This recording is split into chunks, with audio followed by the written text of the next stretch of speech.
to the Zero Barriers Podcast. All right, what is going on, guys? Welcome back to the Zero Barriers Podcast. I believe this is episode 4 now. Today I have another guest here. Before I introduce him, though, I'll just say thanks to everyone so far who have subscribed and listened to the podcast.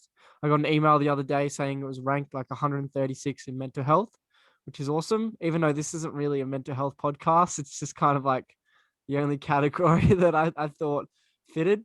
I feel like it's more of a society and culture sort of podcast. So I guess but then again, last podcast was about conspiracy theories, so kind of really touching base on everything and whatever I feel is fun and suited to talk about. But today I have Sachin, who I met over in Barcelona. He is from the UK. Now, Sachin, do you want to introduce yourself a little bit, what you do, and then maybe how we met? Okay, how are we doing, guys? I think first off, thank you for allowing me to jump on here. My first ever podcast, so this is quite exciting for me. Obviously, I've done a bit of YouTube, but this is a new venture for me, and I'm really excited. So thank you once again. Start your own. Yeah, hopefully it's something that I do want to do at some point. I think I completely forgot that you've got the YouTube. So yeah, that's right. Yeah, I'm not uploaded in a while, but it's something I do want to get back into. But yeah, my name's Sachin Govind. I'm 26. I'm from Northwest in England, a place called Bolton, about 20 minutes from Manchester.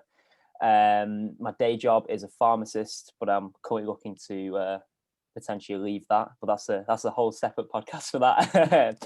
I suppose I'm still trying to figure out life, and traveling is a massive part of that. And I want to speak about it because I think it's something that has pretty much changed my life. It's changed, I think, the direction that my life is heading. It's changed my whole perspective on life, and I think that it's allowed me to have experiences and feelings that I didn't think existed. And yeah, I think it's something that I wish I'd started earlier. I wish that more people knew about, and I wish that the knowledge I have about traveling and everything that encompasses is it's changed my life. So yeah, I guess you've kind of introduced it there, but today's topic is on traveling. We're going to touch base on some travel stories that we've both experienced, the best places we've been, and the importance of travel, and then whatever else we can sort of think about in terms of traveling. So yeah, we met in Barcelona in That a is hostel. correct.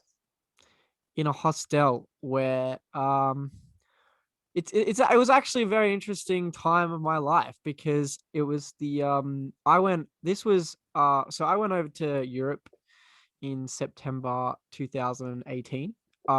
It was probably one of the best and worst experiences of my life. So this is kind of me starting off to explain my like Sachin's already said, like traveling can kind of, I know it's so cliche, but I'm sure you would agree with me that it changes your life. Like it really does. And it's so cliche to say, oh, traveling changed me, or like, a lot of people in Australia always go like Europe changed me, but it's like it's really true. And so I went over in September. My dad came over with me for a month. And we just kind of went to the UK because he's from there and I'd been there before. And then I went to Romania with him.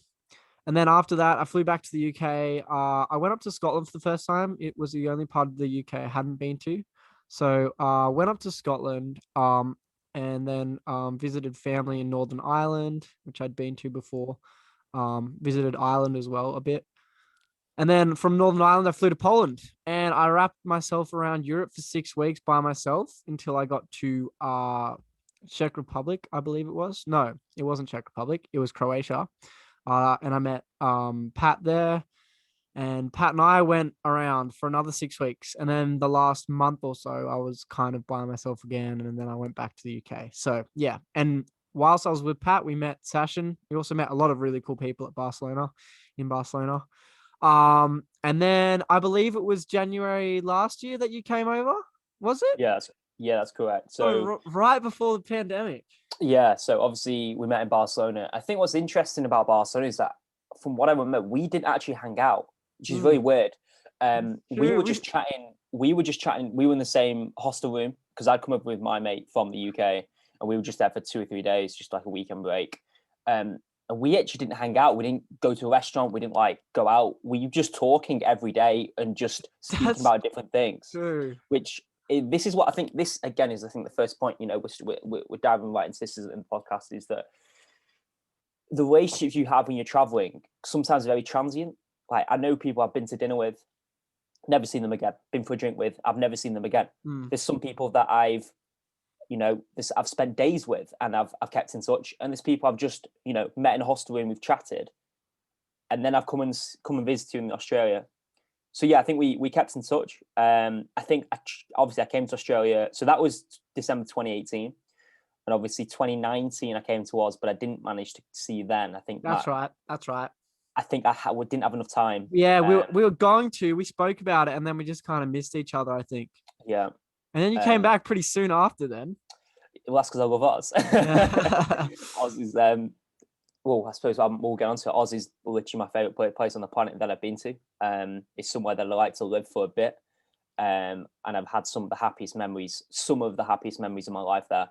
And again, I've documented those. So when I'm not in a good time, I've got YouTube and I watch my own videos back and think, you know what, I have some sort of, gratitude for the situation you're in, and, you've had some good times. And obviously before I started traveling, obviously I had great times, but I never really documented them. You can't really document the feelings and you can't really document the experience massively. But yeah, Australia, some of the best times of my life there, and some of the happiest times, some unreal feelings and experiences. But then, yeah, came back in obviously 2020, so last year. We actually got a plan together. That's right. That's right. And I came up to your end. So obviously I came to Blue Mountains, which is obviously sort of a couple of hours west of Sydney. Sydney being my favourite city in the world. And yeah, we did some stuff out there. It was really fun. Really good to see real Australia. I'm not saying Sydney isn't real Australia, but I think seeing bushfires, being Yeah, in that that's right. environment. It was then, wasn't it? Yeah, seeing bushfires, seeing the steam, seeing the smoke, seeing the damage, seeing the environmental damage, seeing, again, putting in perspective what I was reading about on BBC News and on the news and the papers and whatever, and actually seeing in the distance some fires, in the distance helicopters. That's pretty crazy. It's all very well watching something on a TV screen, but when you see it, it actually makes it a bit more real. And I remember we went to Scenic World actually, and like that was like they told us that they'd closed a bit. I think you asked, and they said, yeah, we closed for like a few days, but you could actually see like some of the smoke still burning like throughout, because this was literally like a week, like the fires were still going on, but this is a week after it was really bad.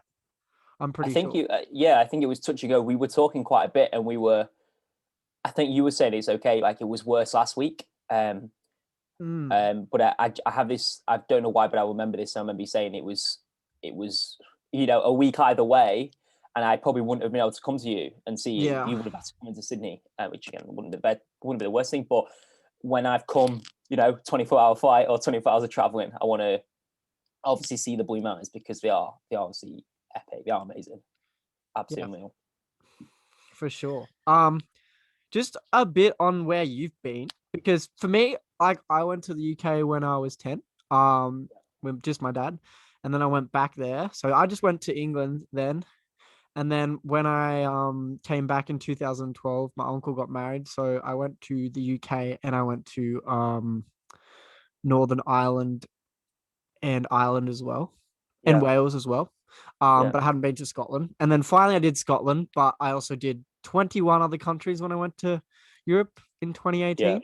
So 6 years later, I was. Is that when you'd say you'd started traveling? Because obviously, when you were a kid and you're 10, I don't really class that as traveling. I wouldn't count. When would you say, and how did it start? I'm just saying, like that's when I first experienced like life abroad. And even as a kid, like looking back at like as a 10-year-old, like I remember that trip fondly. It was a month.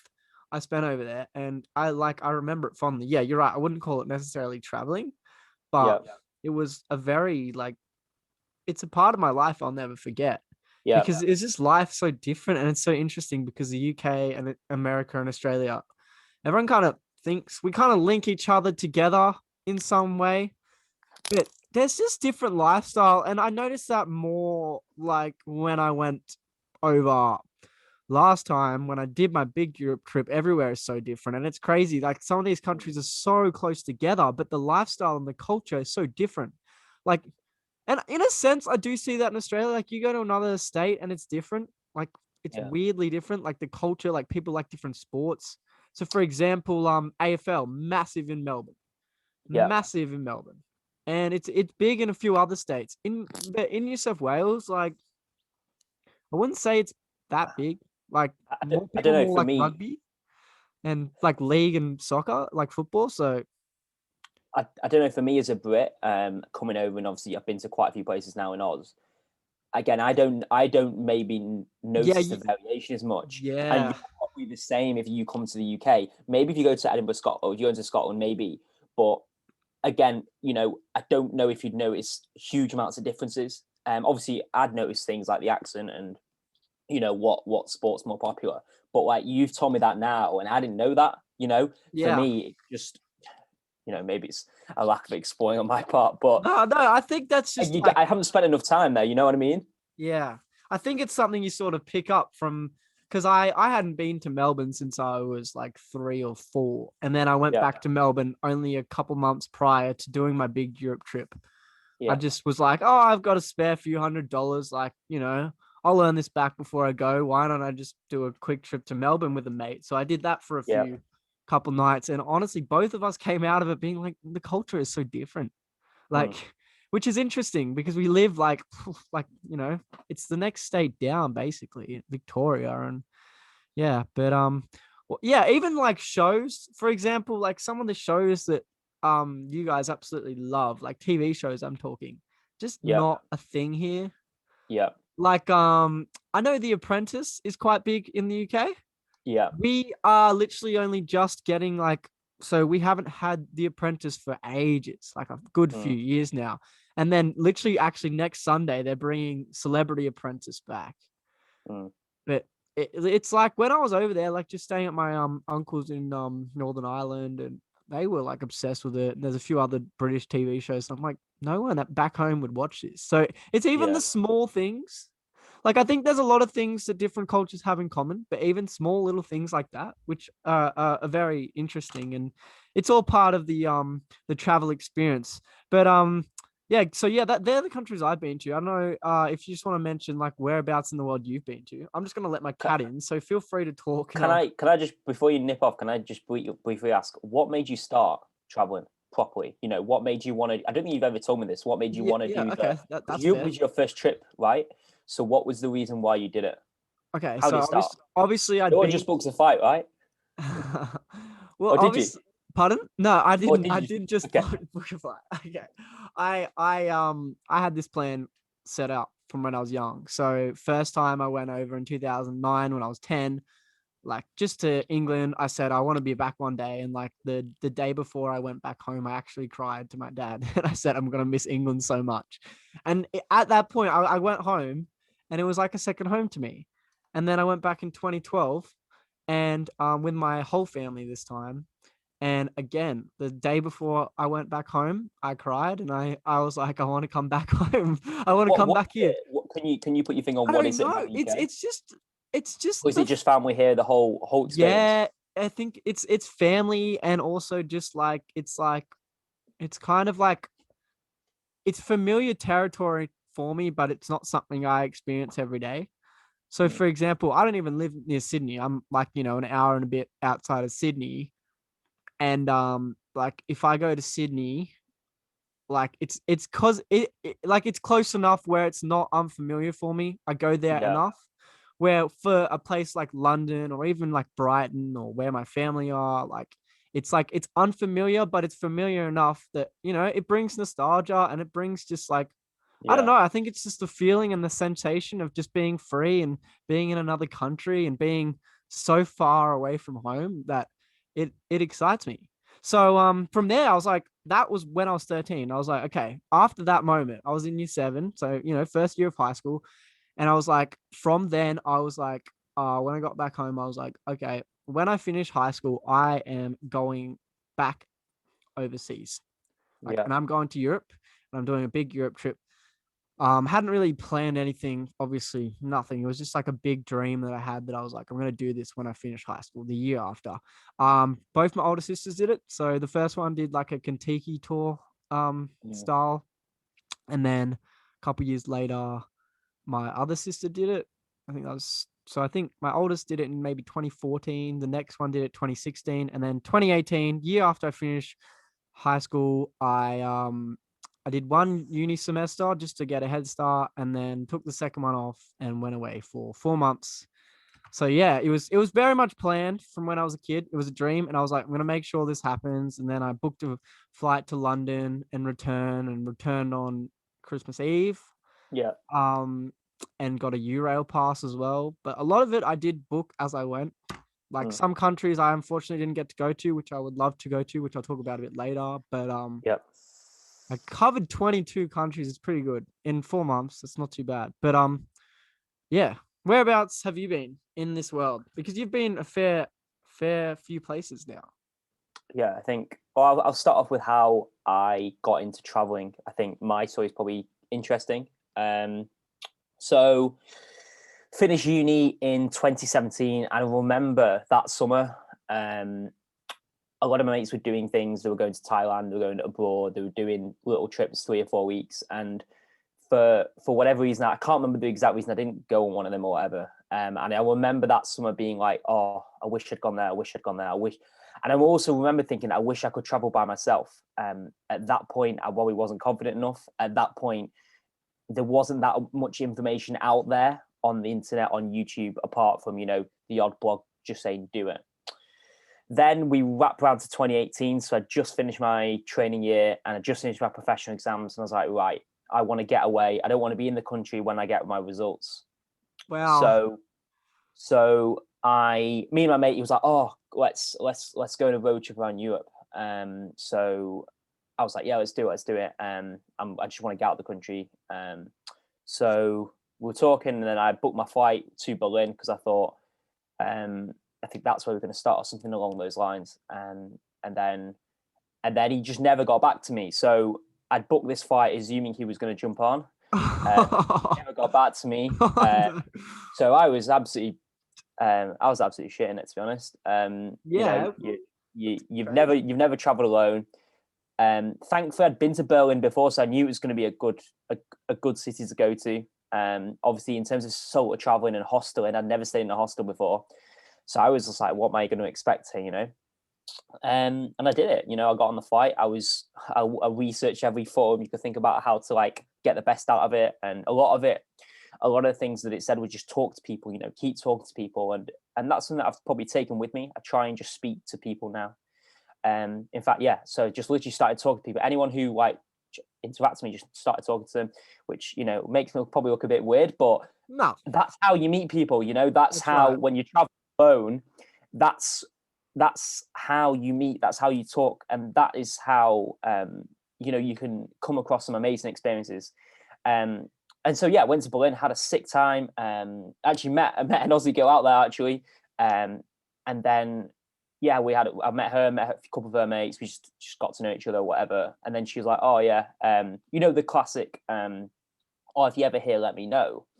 So I went home, and then I think the following month I went to Ibiza again. And just went on my own. I just thought I want to do this. Obviously got results, and I was like, I just want to party, mate. Yeah. I've been a hermit for months.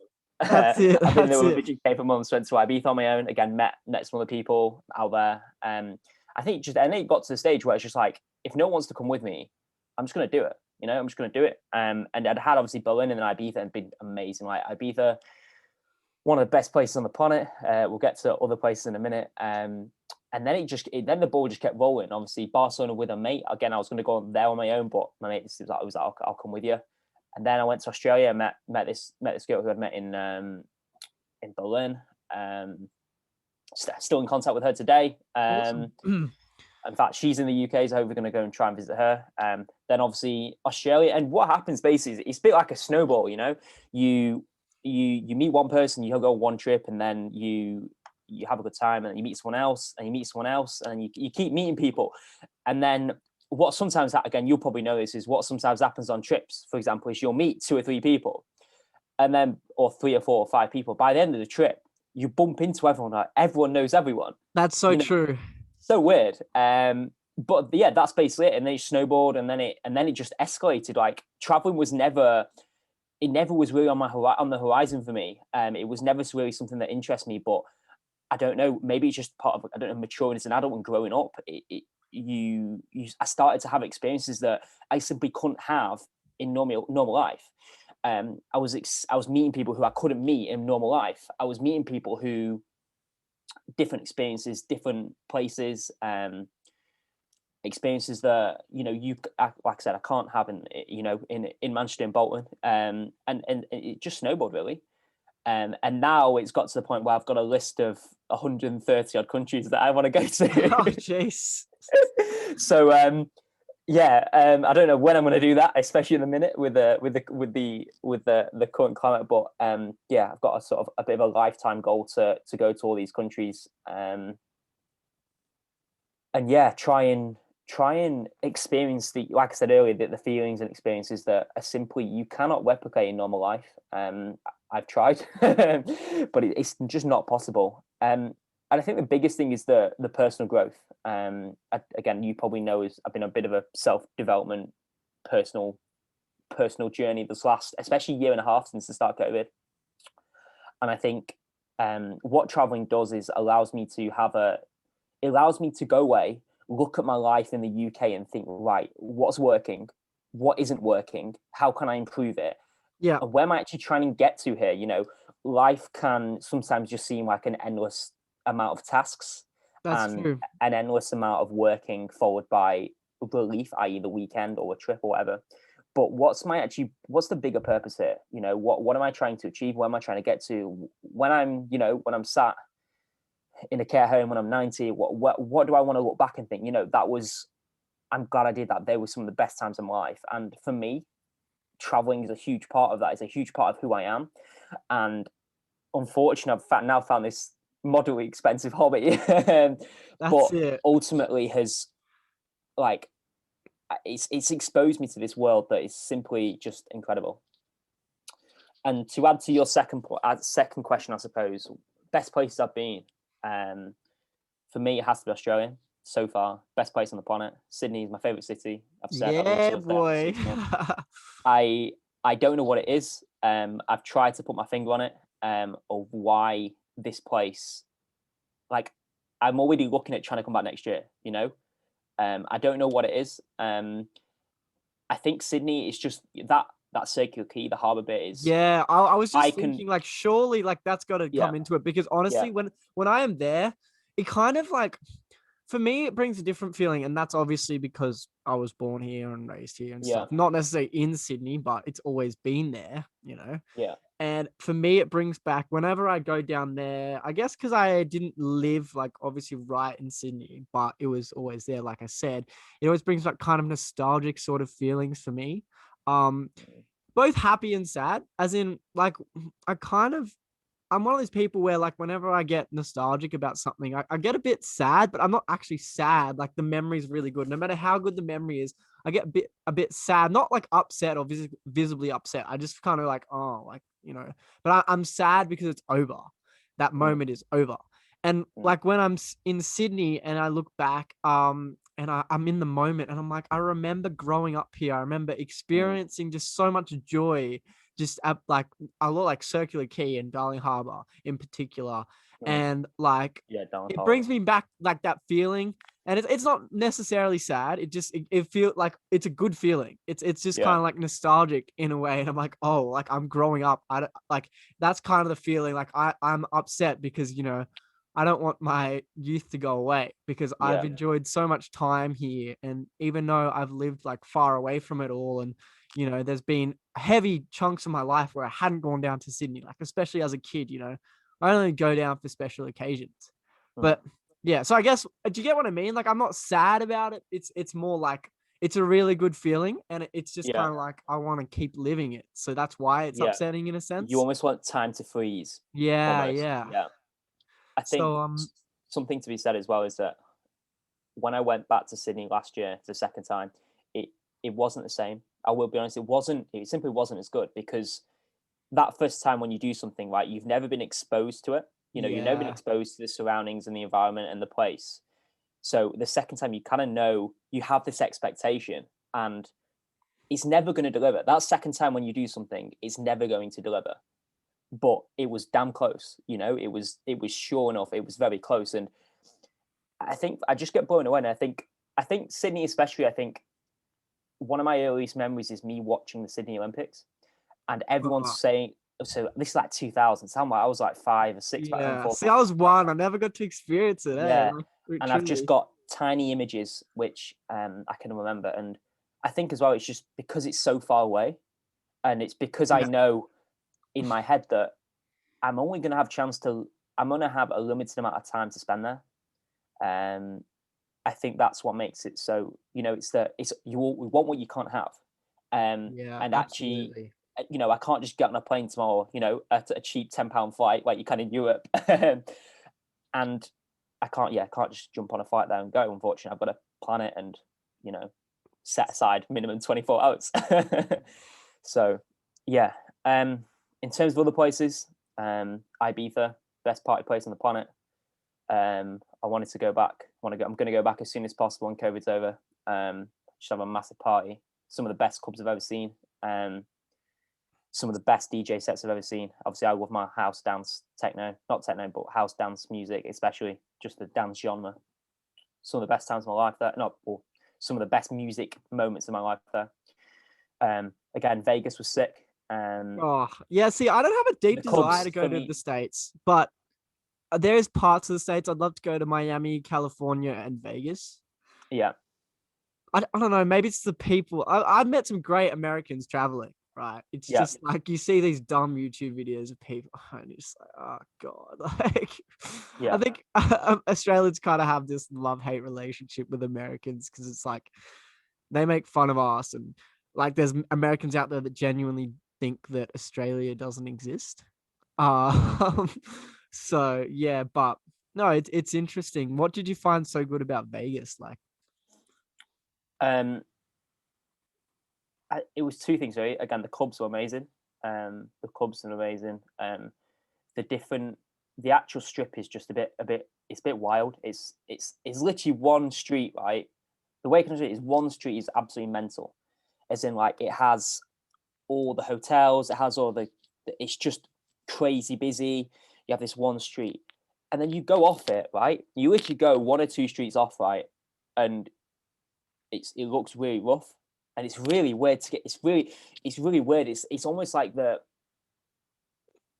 again, it's the experiences, and it's the nightclub experiences, and the actual 3 or 4 or 5 days there was some amazing times. But what the biggest thing that struck me about Vegas, how you go from such wealth and such prosperity to one or two streets away being like poverty, yeah, literally, that's and that for me that's one of the things I don't like about Vegas, and actually I don't like about America is that gap between sort of rich and poor is so huge. it You know, is.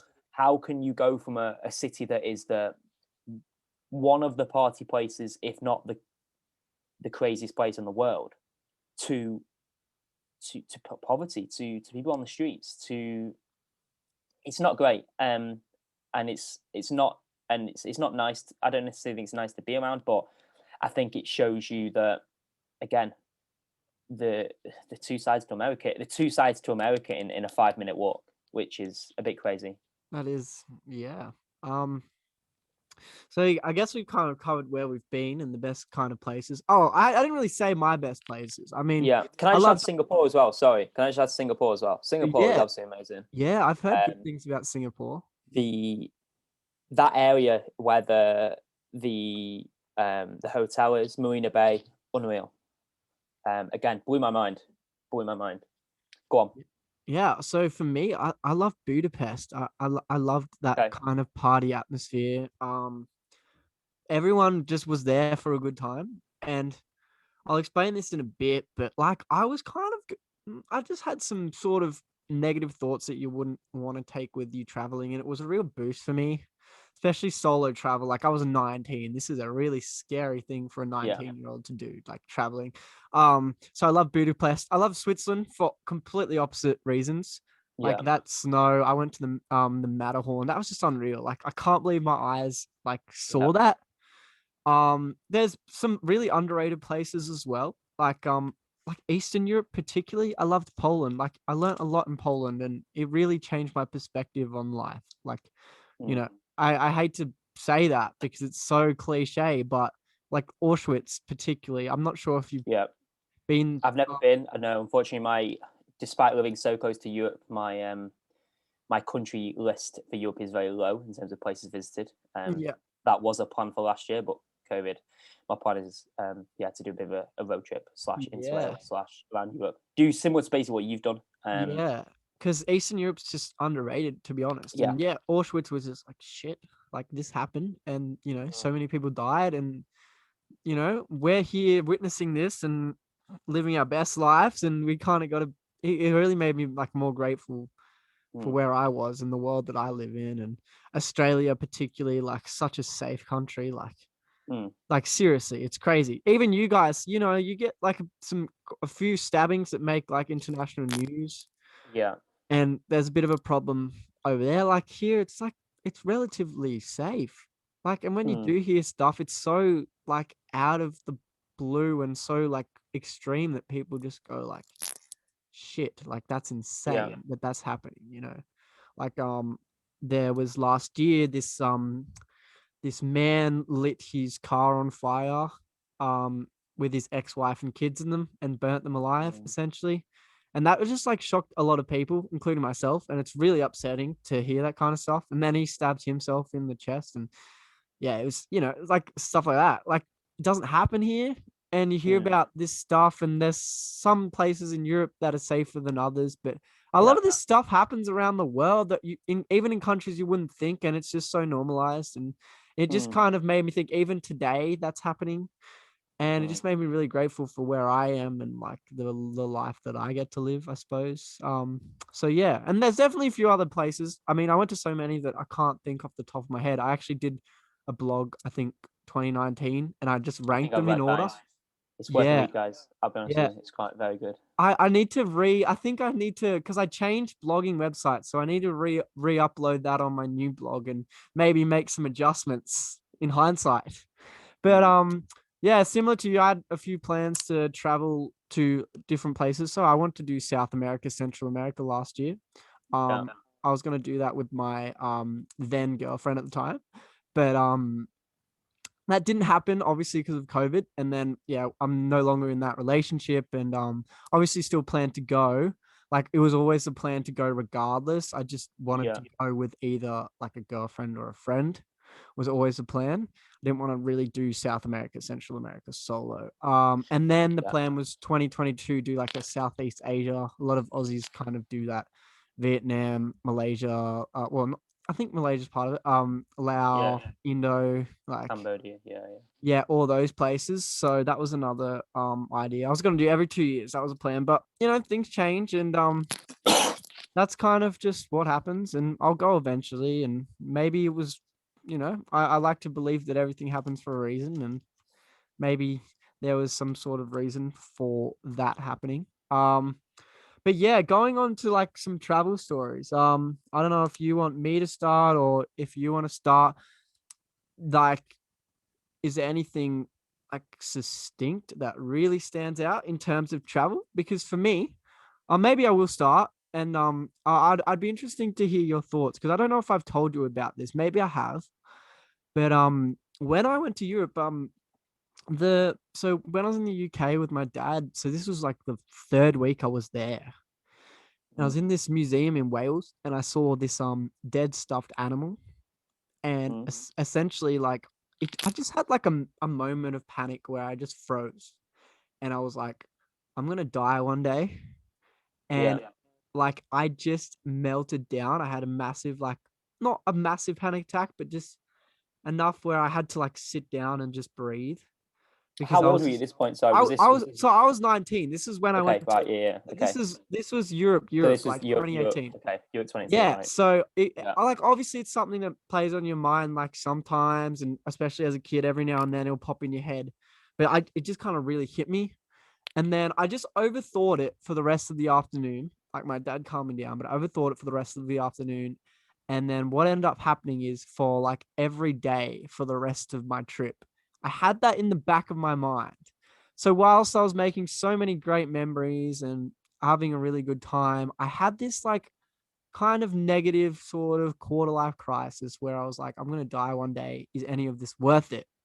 Now, it was until after my trip, and I think like after my trip, when it all ended, where it actually was like, holy shit, like I was running through so much anxiety and depressive thoughts while still having a good time, like an awesome time, that it was after my trip, like mid 2019, even last year, this year particularly, even that I started really being like grateful for that experience of travel and realizing, hey, like I know my reason. My point of living, like of life, is to live and to enjoy moments like that. And I don't let that kind of thought affect me anymore. Not even yeah, a regular, like I probably think about that once every few months or so, and it's not harmful to me.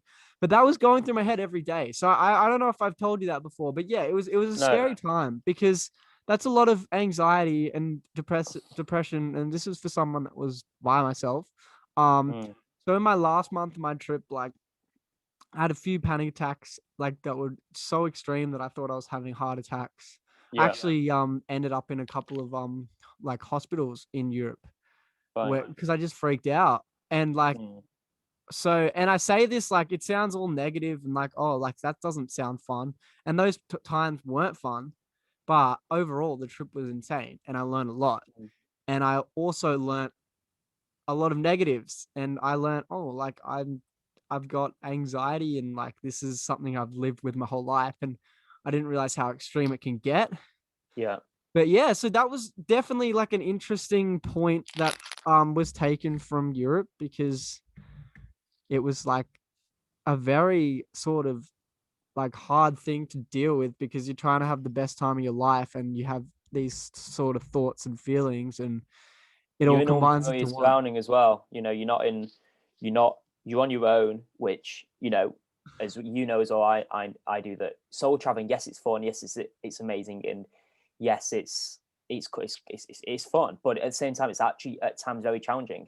Um, you can sometimes go days, a couple of days without speak to anyone, apart Yeah, from maybe a superficial level. You don't have the depth conversations that with people, it's kind of a human necessity to have.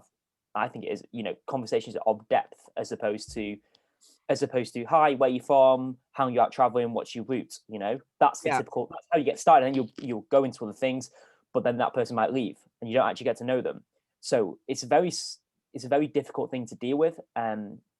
So I understand why, you're in a different country, you're 20 odd hours away from home, you're traveling on your own, you don't really know each other. So I think, maybe again, could it have been amplified because you were almost, definitely.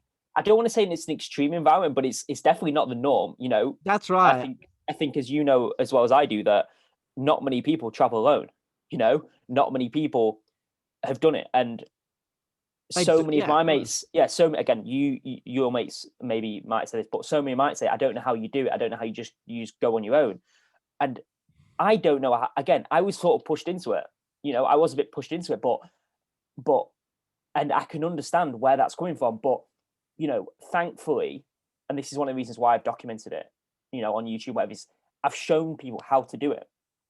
And if one person goes out and books a fight by themselves and just goes and does it, I've done what I've set out to achieve. Because like I said, back when I started, there was no information. You know, it was just everyone saying, "Oh, just do it." And I knew people who'd done it, but didn't really explain it. So hopefully, I can, by I've done it and I've shown people, and I've shown people how to use social media. Social media is a great tool, and hopefully you go and do it. Ultimately, I think that's the aim of this podcast, is to encourage people to go out and travel. And travel isn't going to a 5-star hotel and sitting. That's right. And You getting got to all do the inclusive. hostel lifestyle. That's not traveling. I can't stress that enough. Yeah. I know people that have gone to Europe and they've said, "Oh, I've had a great time," but they just went to like the really cliche cities like Paris, which is fine. Like I went to Paris. Yeah. You got to do it once, Yeah. but they just go to all the hotspots and they do it hotel style, familiar, like easy surroundings. Like, no, that's not the life. Like, that's not the travel lifestyle. Like, and honestly, like going back to what you're saying about solo travel, I found I was just forcing myself to socialize, especially when I had these dark thoughts. I was like, I cannot like physically put myself in the situation where I'm not going to talk to anyone and just sit with my feelings. I don't think you can though. I think when you're traveling is, if you went into a room where you're sharing a room with 8 people and you don't say anything, I don't know. I always try and say hello to people. Obviously, if they're sleeping, that's different. But if people are awake and about, I'll try and say hello to them and try to have a conversation with them. Because you never know where that conversation might lead. Like I said, we had numerous conversations in a room in Barcelona, and then I've stayed with you in Australia. That's right. And I think the thing happened, is, you're so like, I wouldn't speak to a random stranger like on the street or even at a party. Like I would maybe if I'm really drunk. Like, that's gonna happen. But here's the thing: we were sober, just in our rooms, just talking. And that's the thing especially when you solo travel, you just like, obviously I was with Pat at that time and you were with your friend, but when it's solo travel, like you just have to make friends. And that's the thing. That's the best part I think about it is how confident I felt in myself. Like it is a really confident thing. And like, not to like say like, oh, this is an amazing thing, but like just being able to like, because I'm pretty confident myself. Like I find it pretty easy to talk to most people, but actually striking a conversation with the stranger for the first time, like back home here, like I'd find that a little bit difficult. Like it's done, isn't it? I'm not gonna go to a girl in a club and just randomly start talking to her, right? I do see guys do that. There's this whole like, thing about you don't want to look like a predator, and there's all these thoughts that run in your mind, and you just go, you know what, it's better just to hang with my mates, and but again, it's because it's not the norm. I know it sounds weird, right. It's not the norm. When you're traveling, it's the norm. That's it. People are expecting you to come up. Whereas again, this is what I say when I say you learn so much about life when you're out, is that when you're back home, this is one of the reasons why I travel, is that I always go back to normal, and you kind of have to keep pushing out and traveling, because the growth when you travel, I don't know, for me, when I come back home, is that I can feel myself just not growing as quickly as a human being. And like you say, speaking to other people, it's growth, it's meeting people, it's networking, and you never know what's around the corner with one interaction. And ultimately, conversation, is that the word? Conversationalism? Anyway, you know what I mean? Having conversations is a huge part of human life. And during my normal life, it's the same people. I see the same people and have similar conversations most days. It's not a bad thing. But when someone's coming with maybe a different point of view from a different place, it does actually, you do start to question things. It does open your mind about life as a whole. And it's so fascinating. I think it's satisfying as well. Just being able to like just speak freely and just be like I don't know about you, but like I don't know, like I said, like I'm fairly confident in talking to people, but when I meet a stranger, it's a little bit more difficult. A little bit like, if I'm at a party or just in a social setting where I don't know some people, I will not like go out of my way, like particularly with like females as well. Like guys, it's a little bit easier because it's just like, that's my gender. But with females, especially, like, that's the gender I'm attracted to, and I might find it more difficult as well. While overseas, it's just like, I don't care. Like I literally just found myself being so it's just like easier. I can just talk. I don't know why. I don't know. Again, you probably don't know why either, but it's just easier. I think because, like I said, we're in that environment together. There's that almost that feeling of togetherness. We're all in the same boat, trying to have the best experience possible. So, like I've said, is if someone else can help me find that feeling, which you know the feelings that I'm on about is that, that feeling of where you're like, wow, that's a sick place, or wow, that's a sick part we've just been to in a random place in, I don't know, Singapore, whatever. Do you know what I mean? It's that, and I think that you realize that when you're abroad, you realize that when you're in a hostel, and ultimately, you realize that when you're alone, when you're on your own traveling, you do realize that. Yeah, and well, for me as well, like so I went through a pretty heavy breakup in my last year of school. So this is a year before I went traveling. And if I'm honest, that kind of made me feel a bit insecure. I lost a lot of confidence. This is the first kind of person I quote unquote fell in love with. And when that ended, it was pretty painful for me. Like I didn't take it as well as what maybe most people would. And yeah, like I just didn't have the confidence. Like I was a bit insecure. Confidence was at a low point. And then I went to Europe. And you Boom, have to grow. You have to become boom. confident. Sorry, you Yeah, have to, because when you're spending 4 months on your own, right? There's only so long you can go as a human being without some form of a deep interaction, or a level of meaning to an interaction. It's just unnatural to go days or weeks or months on end without a conversation that's very way from where's your trip, etc. Do you know what I mean? Like how you travel for. You need that. I think you do it need is. that. I think It's essential. And you don't have to be confident as a person. That's exactly. fine. It's just you have to sort of display it. And honestly, for me though, I just grew and now I'm like as good as I was before the breakup. Like, and I've been through another breakup since and it doesn't affect me. And I think a lot of that is actually to do with travel and the fact that, there's going to be times in your life where people might say things or things might happen in your life and it'll shoot down your confidence. But there is opportunities out there which will definitely help you grow and help you recover. And I think traveling is a great, great way if you've ever gone through like pain to heal. Like honestly, like that was so easy. Like I just found it so easy to strike a conversation with anyone. And I was like, I'm peaking. I'm back to my best. Like I said, I spoke about those thoughts that were going on, but in terms of like me as a person, like, my self-confidence was skyrocketing. And that's a good feeling. Yeah, I think the other thing as well is that when you travel, you realize how little you actually need. You realize that, I don't know, I've probably started to embrace minimalism a bit more, and that's the result of traveling. I think, some of the like I said to you, some of the best times of my life have been in a £3 a night hostel Yes. in a random country Eating some with 2-minute random people. noodles or a bit of pasta. Like Skipping with literally the meals. only thing I've got is my suitcase, and like literally I've got clothes for 10 days. I've got a phone. I've got a bank card. Yeah. Skipping breakfast as well. Skipping, Oh, and that's it. I need my food, mate. Yeah, but okay. you know what I mean? It's that I'm pretty bad. I just skip meals and that's so but terrible. you realize again, you realize that materialistic things for me don't make me happy. I'm not saying I don't want them, or I'd like to, I'd like to have a nice car, whatever, but like I said, because I've documented it, I can look back and think that was the best time of your life, and you're in a random country with literally a rucksack and a suitcase With a bunch of randoms. with a bunch of random in like a 10-bed hostel with a bunch of people you never met, and that was some of the best times of your life, and I wouldn't have known that without doing it. You know, it's like, for example, Whitsundays was so good.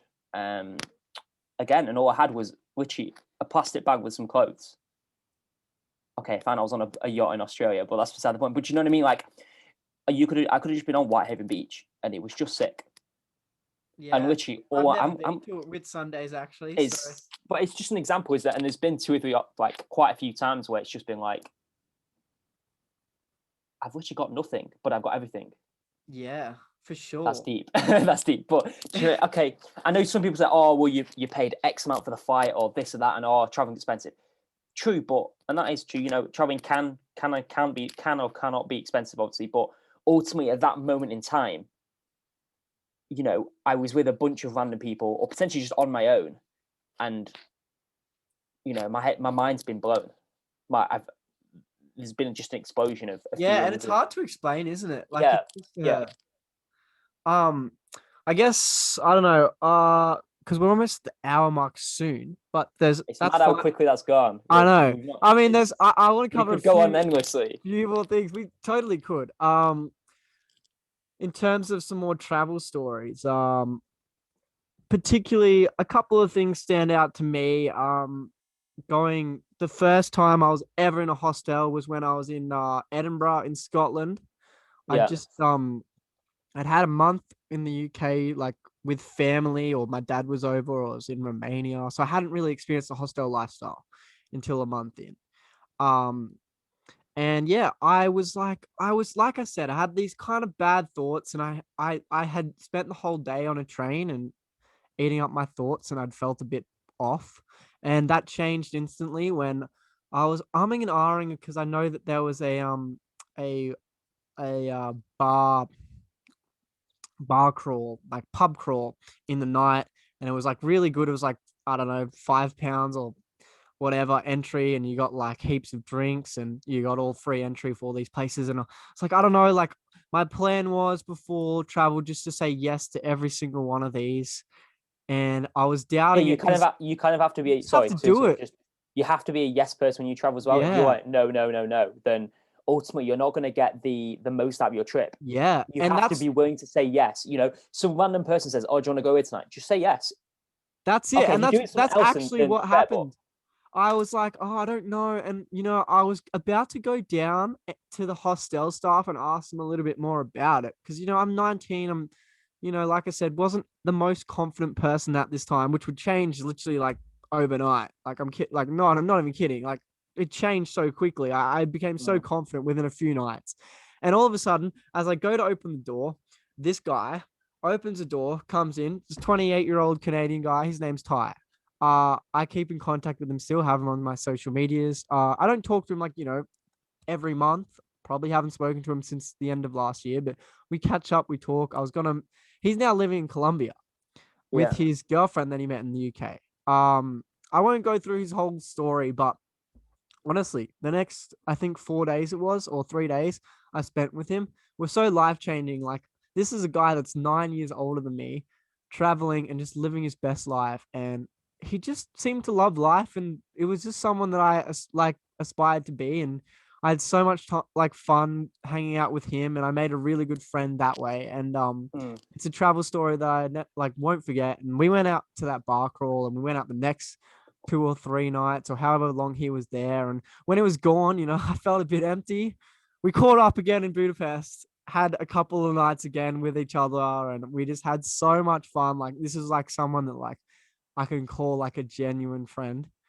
Like, I think and there's yeah, so many stories like that though. Like, that's just one example. I mean, I say that example because it was the first hostel friend I'd ever met. Like, you fall yeah. into this category as well as someone that I met and I call like a genuine friend. There's a lot of people that I've met that are like that. But yeah, this one, like, it stands out to me because this is like a really close mate that I met because of just my first. It was kind of like the first experience. I don't know if maybe that's why it was such a close friendship, but yeah, I like, think there's two things I pick up from that is that one, again, when you're hosting or traveling alone, there's no age range. There's no yeah, discrimination. There's no everyone's from a different place and has different beliefs, and you can be a different age. And I've spoken to people who are 30, 35. I've been doing stuff with them, and then I've been doing stuff with people who are on a gap year who are 18, 19. There's no age or even place doesn't really come into it. It's just how you I don't want to use the word vibe, but how do you vibe with the person, how you get on with them. And and I think, don't get me wrong, there are certain people as a Brit I get on more with. So I tend to get on well with other Brits, obviously, and I tend to get on well with Aussies. I think because the banter's yeah, it is. It's pretty very similar. similar. Are the way we're brought up is very similar. But ultimately, I know people from around the world, and if I go and message them and say, "How you doing, mate? I'm here. Do you want to meet up?" 99% of the time, they'll say yes, and that is possibly a massive difference. Whereas if I did that with maybe people at home, if I'm in a place and I say, "Oh, do you want to meet up?" I would say maybe there'd be a lot fewer who'd say, "Yeah, let's meet up." Yeah. I find fascinating. And the other second point to that as well is that, like you said, you've not spoke to him. Similar to me, we've not spoken a while yet. We speak a bit, but not a great deal. Yeah. But it's like nothing's changed. Yeah, for sure. we- Like I could we- see him we- tomorroot. Like obviously I We've can't. literally but, like, not if I- spoken. Sorry, we've literally not spoken for a year. I don't think. Like Us? literally on a phone. Yeah, a year plus. And Really? we've- Wow, has it I been think that so. long? I think we've spoken on messaging, but we've Oh not right, had a, on phone. or Yeah, like- you're right. Yeah, You're we've not right. had a conversation. I think in a year and a year and a bit. True. Yeah, And that's we're 55 minutes in the podcast and we've Yeah, not stopped talking. it's Do easy. you know what I mean? That's it. And that's the thing. Like it'd be same with like Ty. Like I haven't seen him since Budapest. I don't know if I've even had a phone call with him since, maybe one. I've spoken text wise, but if I called him today, I could speak for like hours, and it wouldn't just be catching up. It would genuinely just get to the point where you're just talking about like day-to-day stuff as if you're Yeah. like next door neighbors, when that's not the case. So yeah, and it's Or going back to where you met and saying, "Oh, how sick was that?" Anyway, Yeah, that one, Richard, that one thing you did together, that one thing together where you will both remember it. That's what I mean. And like I said, you have these transient, short-term memories with people. It's just and yet you can meet them 2 or 3, 4 years later, and you still remember that because for whatever reason it had a deep, impactful effect on your life, which I don't know anything else that does that to that degree. No. I don't know. Again, maybe I haven't discovered enough, but something like that. And I agree with your point. Like Australians, I would say Australians, people from the UK and people from Canada are all very much like same banter levels. They're the kind of people I get along with the most. I met this 4-year-old in you know who Shane Warne is? Australian cricketer? Yeah. So he was like Shane Warne, basically. Like same kind of larrikin. He's like 40. He wasn't at the hostel, but he was just walking around Amsterdam like a cooked unit, and it was just like hilarious, just like the banter of this guy. Like there's just so many randoms you meet. Yeah, and like it's unfortunate because I obviously traveled with Pat, and it's unfortunate that we're not close really anymore. Which I hate to say. He moved to Wollongong. I'm not sure where that is. It's quite south. And yeah, we just don't really talk as often as maybe I'd like.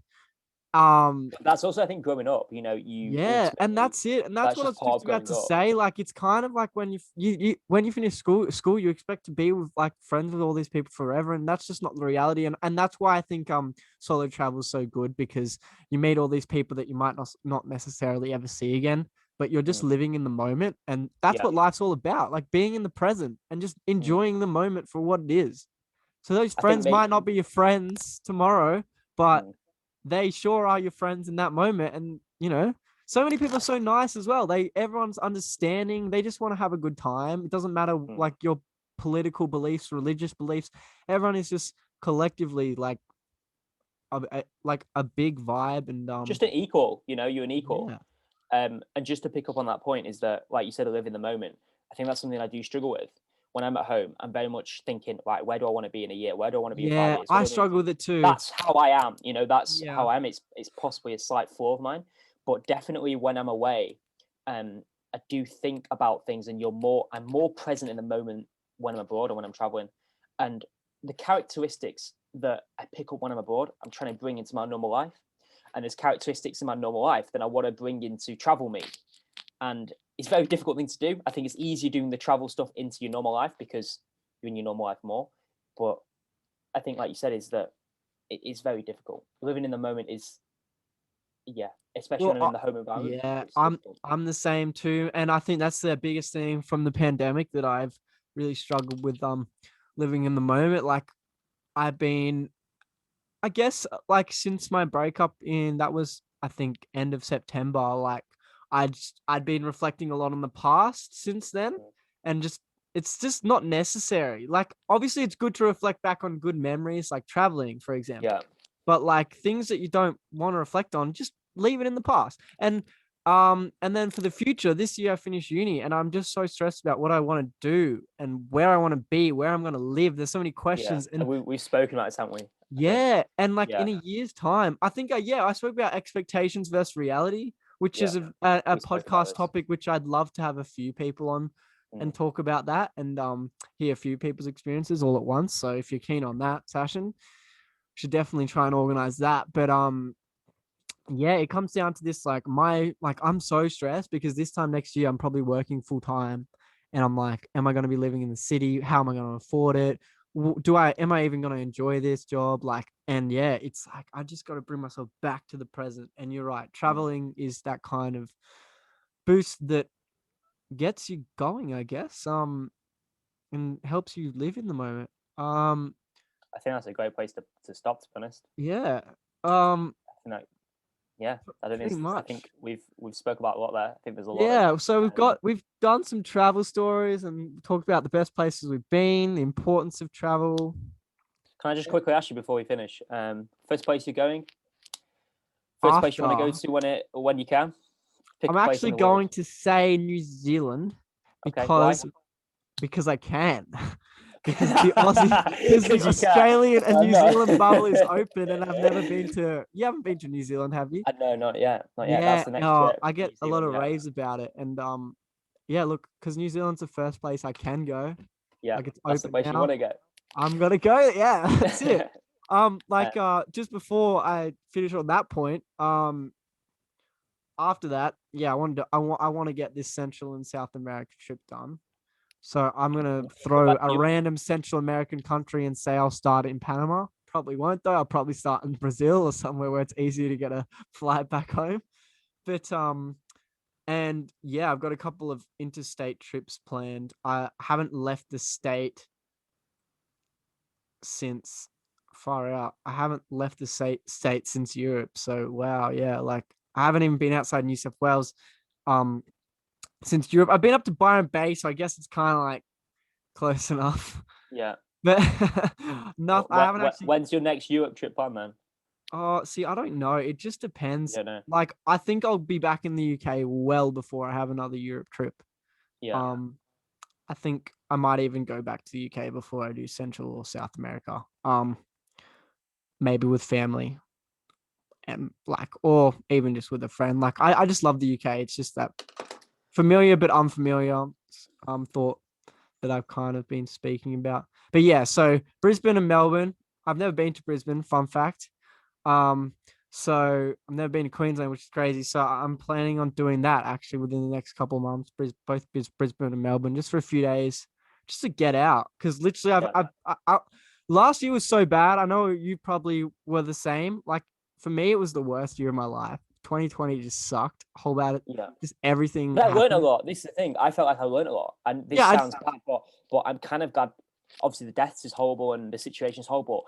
But for me, I'm kind of glad COVID happened because I learned so much. but Again, yeah, I maybe again it's the glass half full as opposed to that's glass half good. empty. I'm looking at it, yes, it was a shit situation. Yes, like people are dying and stuff, and to fair, work's been at times horrendous. But I've learned so much, and ultimately, if COVID hadn't happened, would I be at this point now where I've learned all this information? Don't know, but I think that is a topic for another conversation. Probably, yeah. Well, just finishing off, yeah, because I work in retail. I was working all year, didn't really stop, and I was just so exhausted by, work was hard because there's a lot of people panic buying and whatnot for months, and Mm, I had a lot of personal stuff going on, and the pandemic was awful, and all of mm, the things that I enjoyed doing, especially on weekends, were stopped or postponed. Like football didn't start till really late, and I couldn't go clubbing at all last year, and mm. just shit. November came around. I went down to Wollongong for a couple of days just with a couple of mates. Went to Jamboree there, which is fun. Hadn't been since I was a kid, and honestly, it was the best couple of days of 2020 just because I got away. It was traveling. I mean, not necessarily traveling as I would have liked to be Not doing in proper, 2020, but at least you were but doing a bit. it was something that I could do. So yeah, I guess to finish off, what's your first destination for post Um, COVID? hope maybe Portugal next month because obviously it's on the green list. But if everything opens up, first place Ibiza, one massive party. Nice. Have you been to Portugal? Been before, yeah. Yes, it's not bad. I've been to Lisbon. It's pretty good. But yeah, it's been good. Thanks for joining me. I'm sure you're gonna jump on again some point. Um, by the time this comes out, it'll probably be a week or so after we've recorded. But I'll let you know. I'll send you a link. Just I don't edit it. It's just more like the schedule of when I upload and whatnot. It doesn't really matter. It's just better to kind of keep it in a row and whatnot. But All right. Well, thanks for having me. My Instagram is Sachin_Govind. there we go. Finally, I got a There's the plug. plug. No one plugs. Every time I'm like, YouTube. wait, please just plug your Instagram. I'm like, nah. I'm like, You can tell listen to a lot of podcasts. Instagram Sachin_Govind. YouTube, I think Sachin Govind. And if if anyone ever has a question about traveling or traveling alone, I will answer them. And as you clearly realize, if you've got to this point, that I'm a massive advocate for solo traveling and seeing the world, because this world's a sick place. Yeah, definitely follows YouTube. It's cool. It's very cool. I think I'm in one of your videos too. Yeah, you are. Yeah, that's right. That's right. Yeah, no, thanks again. I'm sure I'll get you on again. So I'll just stop recording. But thanks everyone for listening as well. And if you've you got like me on past it, this just tell stage. Eli and he'll get me back on. Yeah, that's it. That's it. All right. Okay, guys. Thanks again, Sachin. And yeah, thanks for listening. Make sure to subscribe as well. That is important. And also, yeah, again, thanks for the support and I think, yeah, ranking 136, 136 on mental health, even though it's not a mental health podcast. In Australia is cool. And I want to hit the top 100. So please subscribe, tell your friends, share it to your family and friends. Thank you guys. See you later.